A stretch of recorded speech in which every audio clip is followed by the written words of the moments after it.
De Krijtlandroute. Van dit prachtige stukje Nederland blijf je zo steeds weer genieten.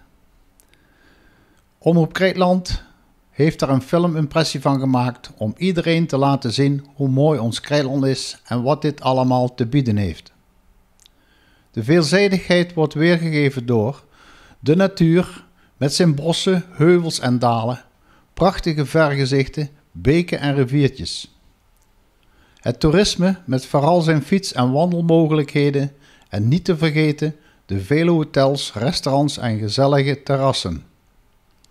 De cultuur met de evenementen zoals schutterijfeesten, bierfeesten en muziekuitvoeringen. De attracties, het drielandenpunt, zwembaden, speeltuinen, visvijvers en nog veel meer. De infrastructuur, zoals historische gebouwen, kastelen, monumenten, vakwerkhuizen, kerken en kapellen. Dit alles hebben we al rondrijdend door ons Krijtland proberen vast te leggen in een 4-delige serie. Veel kijkplezier! In deel 3 van onze 4-delige serie, de Krijtlandroute, gaat onze route verder naar de Vijlenerbossen, Kamerig, Epen, Partij Mechelen, Bommerig en Schwijberg.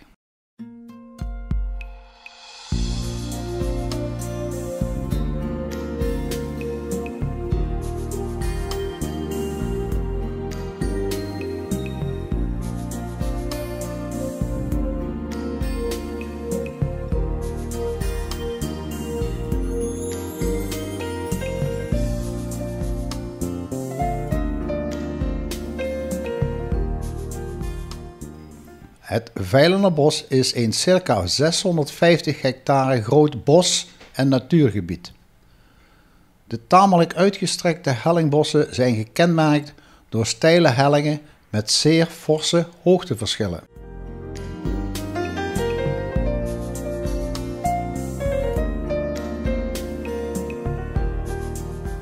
Bij het Vijlenerbos behoren ook het Kerperbos, het Holtzetterbos, het Malenbos en het Schimperbos. In de prehistorie was het gebied reeds bewoond, getuige de verschillende grafheuvels in het Vijlenerbos. Vrij bijzonder aan de fauna is de aanwezigheid van 5 verschillende marterachtigen: de steenmarter, das, hermelijn, bunzing en wezel. In het bos bevinden zich verschillende te bekijken objecten, onder andere geologische monumenten zoals Zevenwegen, Heilige Huisje en Wegkruis-Eperbaan, grindgroeven Elzetterbos en diverse grafheuvels.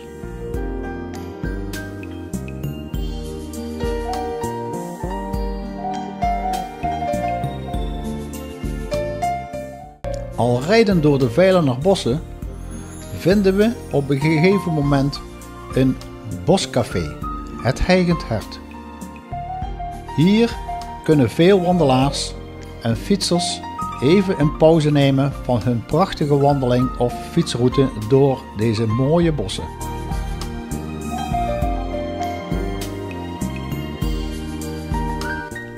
Al rijdend door dit prachtige gebied komen we nu in Kamerig. Kamerig, een oud gehucht gelegen aan de rand van het Vijlenerbos.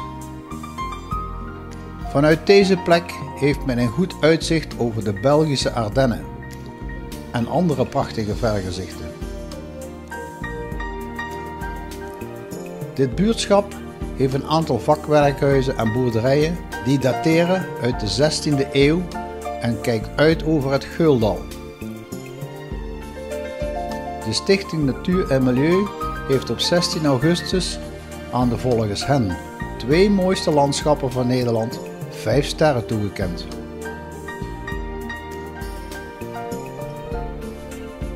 Vanaf Kamerig rijden we de berg naar beneden naar het dorp Epe.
Epen.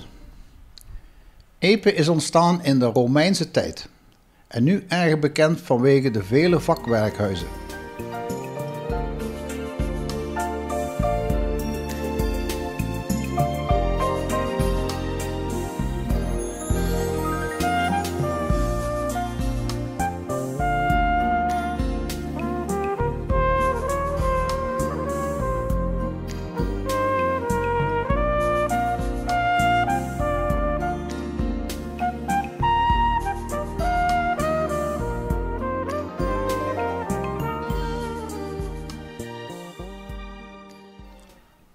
Verder is Epe bekend vanwege de aanwezigheid van het zingviooltje, maar zeker ook door de prachtige vergezichten die je hier kunt waarnemen.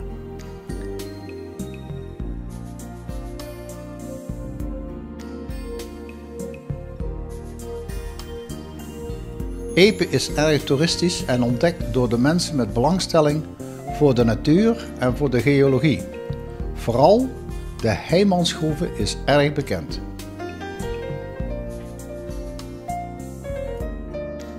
Onze route leidt ons nu naar het dorp Mechelen en de bijbehorende buurtschappen.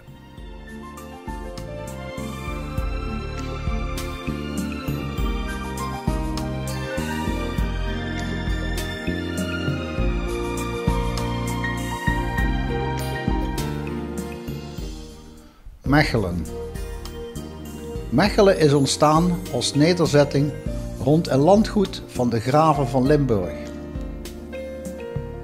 en ligt in het dal van de Geul oostelijk van de plaats waar de Mechelderbeek en de Lombergbeek in de Geul vloeit.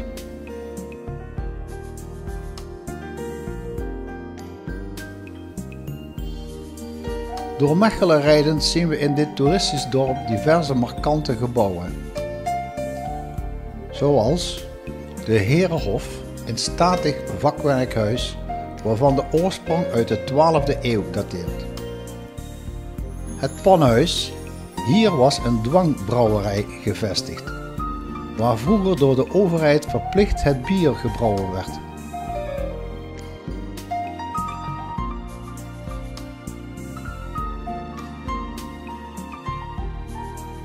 In Mechelen en in nabijgelegen buurtschappen staan veel vakwerkhuizen. Om u dit te laten zien rijden we via een kronkelige weg door het buurtschap Bommerig, waar we ook het vakantiepark de Mechelenhof passeren en diverse mooie landelijk gelegen vakwerkwoningen.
We nemen ook een kijkje in het buurtschap Schwijberg.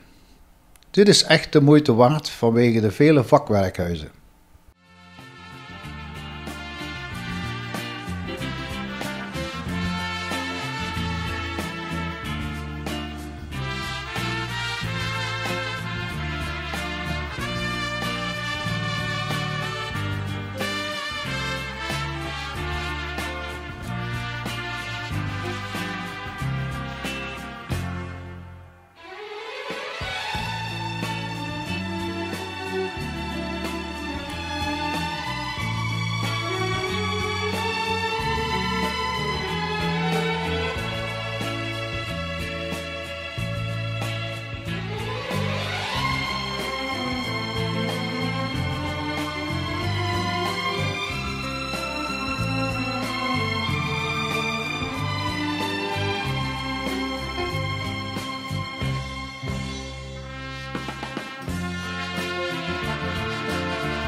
Einde van deel 3 van de Krijtlandroute.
Het Verlaf heeft in Ville georganiseerd door de Schutterij van Ville.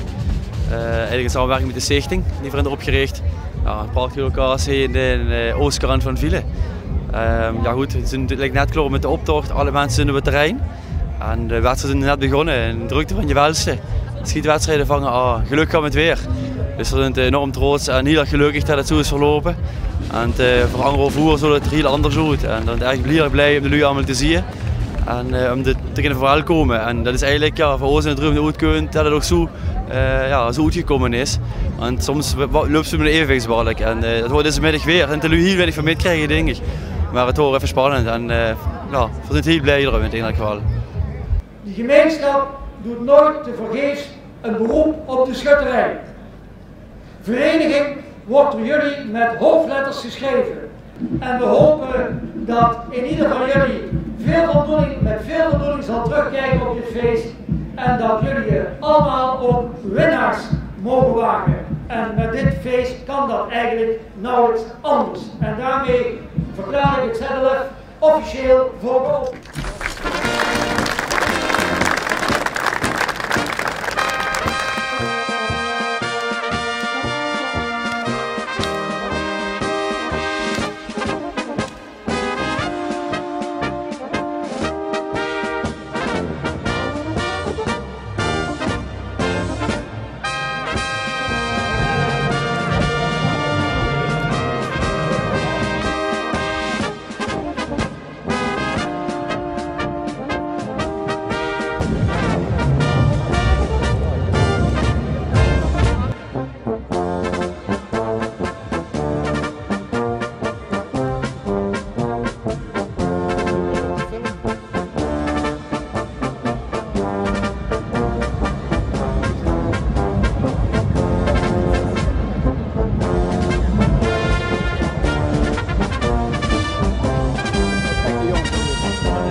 We zijn begonnen in het najaar van 2011. Want toen heeft de vereniging, de schutterij zelf, gevraagd aan mij van kijk eens welke rechtspersoon voor schutterij het beste kunnen opzetten om dat ZLF te gaan organiseren. Want daar zitten best veel haken en ogen aan zo'n feest, met name ook financiële. En als je het misgist, is natuurlijk de schutterij aansprakelijk. En uiteindelijk op grond van mijn advies of van mijn voorstel heeft vervolgens hebben de leden uiteindelijk in januari 2012 besloten om een stichting op te richten. Nou, dat is de stichting die dit hele evenement voor zijn rekening heeft genomen. En dat is eigenlijk ja, de grondslag van het ZLF geweest.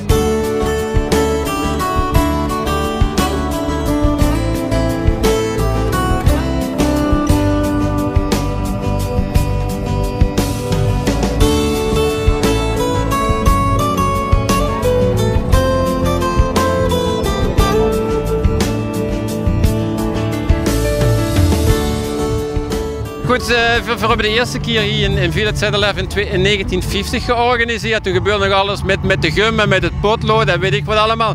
Dat is veel minder regelgeving. Op zich mag ik zeggen, regelgeving is prima voor zover het de veiligheid van Jan en Alleman ten goede komt. Alleen als je ziet wat er allemaal bij komt kijken, daar staat ze van tevoren niet bij stil. Maar je hebt wel een beeld en de wet dat het op heel veel terreinen betrekking heeft. Maar dat het zoveel omvattend wordt, nee, dat had ik niet verwacht. Nou, ik vind het gewoon heel erg leuk. Mijn man is schutter, mijn zoon is schutter, mijn dochter is marketeerster. Mijn hele familie is schutter. Best, ja, ik denk de tenten en alles eromheen en best wel compact. De auto's staan kort bij het terrein en alles. Het lijkt me wel handig voor de schutters. Het is gelijk en voor de rest, ja, ik denk dat het prima georganiseerd is. Toch wel. Ja, alsjeblieft.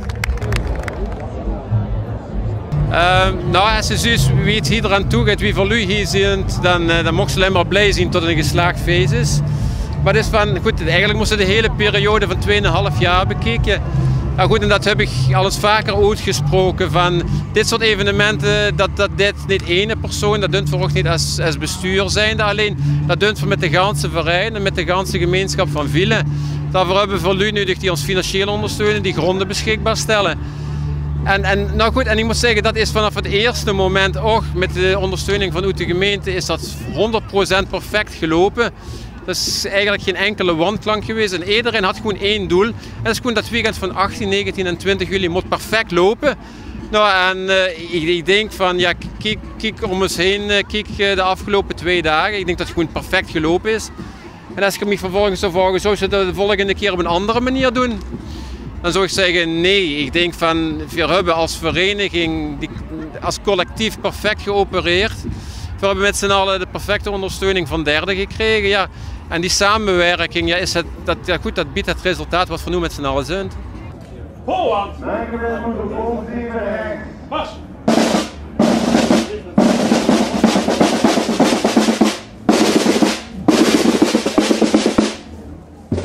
We zijn 2 zusjes en we hebben een opa, die had de Prins Hendrik het de schutterij opgericht. En dan hadden ze 7 jongens. En die jongens kregen natuurlijk ook allemaal kinderen, die waren allemaal verplicht in de schutterij. En de meisjes het liefst moesten het schön vinden dat de jongens in de schutterij waren. Dus we zijn daar gans mee opgevoed. Hè. De opa de leren dus wie we op alles poetsen moesten. Het zilver, de schoon. Dat vervullen is heel erg verbrongen bij alles. Ja. Ik weet heerlijk, ja zeker. Moet blijven in Limburg. Ja. Het is schoon, het weer is prima, het gelukt met. Dus het is overal te zien. Kijk, ik drink al een scherenborreltje en wenn dan nog door zo'n charmante marketenser aangeboren wordt, nou, dan had ze 2 pluspunten. En wenn ze ook nog dat rond wat erin zit, dan kruis ze nog één, we gaan dan nog geen krijgen, dan gaan we weer.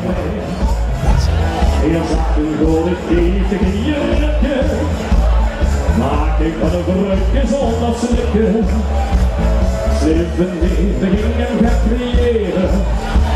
Adem ze in hand om haar leren.